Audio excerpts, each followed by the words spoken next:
Minister for Justice said it was inappropriate what Bertie Ahern said, or inadvisable. Never said it was wrong. Similarly with the leader, Fianna Fáil and Fine Gael. And I pin it on them for leaning into racism, for pandering to the far right, and also any party that doesn't condemn those remarks last week, and also the remarks by Hutch as well. These by-elections, considering that 1 in 3 people is actually from outside Ireland and Dublin Central, it's outrageous that their voices aren't being heard at all. And hopefully, many of them have a vote. So I'll be supporting the protest at the Dáil on Thursday at 1 p.m. We need a full and independent inquiry into those events. We need a statement from Arnott's, which is a well-respected department store in this country, about why it seems to be their employees who carried out this horrific assault. Were they trained? What is their training to do with people? And, yet again, the Gardaí arrive. I don't know. We don't know yet whether the person was dead, but he was immediately handcuffed, which I think is a bit scary. Like, if somebody is clearly in distress or motionless, why would you be handcuffed? So there are questions to be answered there by Gardaí as well. But the level of racism in society is skyrocketing, and just the fear of minorities, people of colour, racialised communities right now is sky high. And I hope there'll be a big turnout on Thursday, because I'm sick, sore and tired of watching debates in the media where usually middle-aged white men are being asked if something's racist. How would you know? You don't experience racism. There's no voice given in the media, really, to minorities who actually experience racism when these things are being discussed. And I just want to finally, last thing, say some of the headlines and captions in the coverage of this have been disgraceful as well. Headlines like, man suspected of shoplifting dies. Like, he didn't die from natural causes. But also, why would that be the first thing you mentioned? Like, it could be certainly mentioned further down the article, but the fact we don't know, this man was not tried or convicted of anything. And for that to be, his final memory, the headlines that people are going to see, I think the media needs to take a bit of responsibility as well.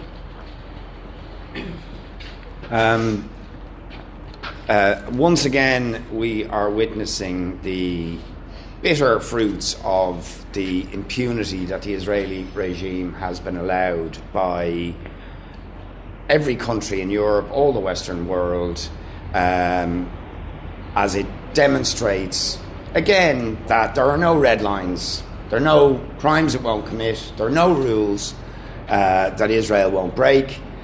This time it is about the kidnapping of large numbers of aid and humanitarian activists seeking to break the illegal siege of Gaza, to bring aid to people who've been the victims of a horrific genocide at the hands of the Israeli regime, and they are kidnapped in international waters, including, I think, at least 11 people from Ireland, and of course President Connolly's sister. And one would be very fearful when you consider the reports that have come out, including from Francesca Albanese and others, about the regular and systematic use of sexual violence and torture by the Israeli authorities against detainees, Palestinian detainees, the reports of violence and abuse of previous flotilla activists when they were detained by the Israeli regime. One would be very fearful.